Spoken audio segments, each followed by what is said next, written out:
রাজনৈতিক সংগঠনকে আরও সুসংগঠিত ও শক্তিশালী করে তুলতে প্রশিক্ষণের বিকল্প নেই। এই লক্ষ্যকে সামনে রেখেই ভারতীয় জনতা পার্টির ধারাবাহিক সাংগঠনিক কর্মসূচি চলমান রয়েছে। সেই ধারাবাহিকতায় এবার উদয়পুরে অনুষ্ঠিত হলো গুরুত্বপূর্ণ এক বৈঠক। বিজেপি ত্রিপুরা প্রদেশ কমিটির উদ্যোগে উদয়পুরের পিআরটিআই হলে পণ্ডিত দীনদয়াল উপাধ্যায় প্রশিক্ষণ মহা অভিযান 2026 উপলক্ষে জেলা প্রশিক্ষণ যোজনা বৈঠক অনুষ্ঠিত হয়। এই বৈঠকে 3টি জেলার নেতৃত্বকে নিয়ে সংগঠনগত বিভিন্ন বিষয় নিয়ে গুরুত্বপূর্ণ আলোচনা করা হয়। বৈঠকে উপস্থিত ছিলেন প্রদেশ কমিটির সহসভাপতি তাপস দে, প্রদেশ মুখপাত্র সুব্রত চক্রবর্তী সহ দলের অন্যান্য নেতৃত্ববৃন্দ।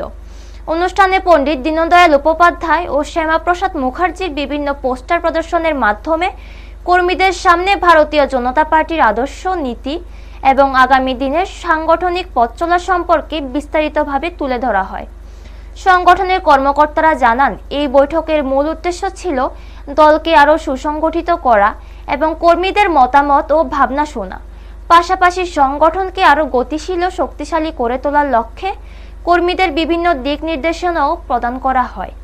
প্রশিক্ষণ মহা অভিযানকে ঘিরে উপস্থিত কর্মীদের মধ্যে উৎসাহ ও উদ্দীপনা লক্ষ্য করা যায় বলে দলীয় সূত্রে জানা গেছে।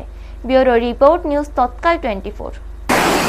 আজকে ত্রিপুরা রাজ্যে অনেকদিন পরে এই প্রশিক্ষণ অভিযান শুরু হয়েছে, বিভিন্ন কারণে সম্ভব হয়নি। যাই হোক, এই যে প্রশিক্ষণ অভিযান, এখান থেকে আমরা ভারতীয় জনতা পার্টি সম্পর্কে একটা সুন্দর স্বচ্ছ ধারণা নিয়ে যাব।